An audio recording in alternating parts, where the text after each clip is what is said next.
zdaj ste točno tam, kjer rabite biti.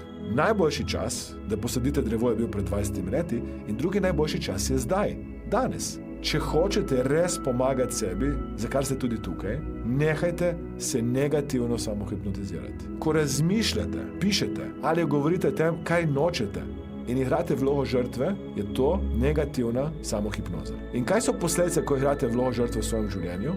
Slabo finančno stanje, neuspešna ali pa nezadovoljiva kariera, ki vas ne izpolnjuje, slab partnerski odnos ali pa brez odnosa, nečeto zdravje. Kadarkoli boste videli, nekaj ne štima, se vedno vprašajte, kako igram tukaj vlogo žrtve, kako tukaj iščem krivca nekje drugje, kaj tukaj še lahko naredim pri sebi. Te posledice prinašajo še več negativne samohipnoze. Zato mi rečemo temu, da ljudje grejo dostikrat v ta tako imenovani negativen cikel, ki je posledica negativne samohipnoze. Torej, nekdo igra vlogo žrtve, potem se s tem negativno hipnotizira, pa jaz nimam časa, pa to mi je težko, pa to mi je hudo. Prosim, stop, dovolj je tega.